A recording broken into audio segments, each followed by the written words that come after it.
તમે કેમ છો? જો અમે હાલવા નીકળ્યા છીએ.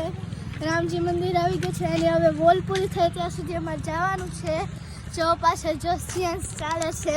થાકી જાસ વિન્સી કે મજા આવે? જરાક પણ નહીં, બહુ મજા આવે છે. જો વિન્સી છે ને દરરોજ હાલવાનો ટાઈમ થાય ને 5 તા ઉઠી જાય, પછી મને એમ કહે કે મમ્મી હાલ જલ્દી, મોડું થાય હાલવા જવાનું. અને બેન તૈયાર થઈ જાય છે. કાલ 3 કિલોમીટર હલાવ્યા હતા.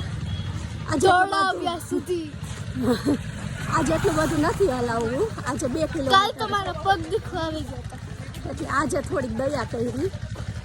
અને ખરેખર હાલવાની એક પહેલો દિવસ આપને છે ને થોડીક આળસ આવે ને પગ દુખે, પણ હવે જો છોકરાઓને મજા આવે ને જીયાન? હા, મજા આવે છે.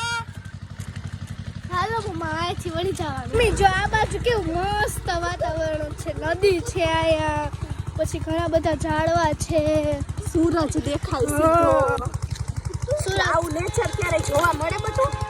વોકિંગ કરવા જઈને તો આપણે પ્રકૃતિનો આનંદ લઈ શકીએ, આપણા શરીરને સ્વસ્થ બનાવી શકીએ, પ્રકૃતિમાં શું શું હોય એ આપણે જાણી શકીએ. એટલે વોકિંગ કરવા આવવું જોઈએ કે નહીં? દરરોજ આવવું જોઈએ. આવવું જોઈએ ને? તો દરરોજ આવશો ને? હા, દરરોજ. હવે આળસ નહીં કરું ને કોઈ? એકય આળસ નહીં કરી. તો પછી જો આવી રીતે મંદિર આવે છે એના દર્શન કરતા જઈ, એટલે છોકરાઓને એ પણ દર્શન થઈ જાય અને મજા આવે. જો અહીંયા વોકિંગ પ્લસ છોકરાઓ બોલથી રમશે થોડીક વાર, એટલે બંનેને રમવાનું પણ થઈ જાય ત્રણેયને, અને વોકિંગ ગઈ થઈ જાય.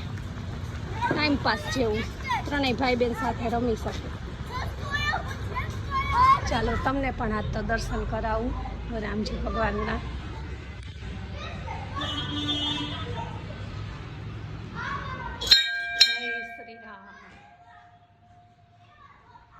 જય બજરંગબલી. હર હર મહાદેવ.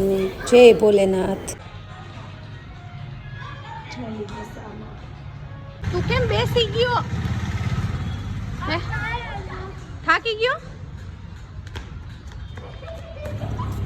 જો ત્રણે પહોંચી ગયા છીએ આ બીજા મંદિર. અહીંયા તો બહુ જ ટ્રાફિક થાય. એક બાજુ શાક વેચાતું હોય, એક બાજુ વાહન એટલા આવતા હોય.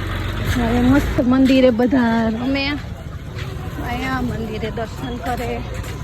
અહીંયા સામે જમ્પિંગ આવેલું છે, એટલે નાના નાના બચ્ચાઓને લઈને મમ્મીઓ જમ્પિંગ કરવા આવે, એટલે અહીંયા ટ્રાફિક થોડોક વધારે રહે. અમે હવે બસ ઘરે પહોંચવા આવ્યા જ છીએ.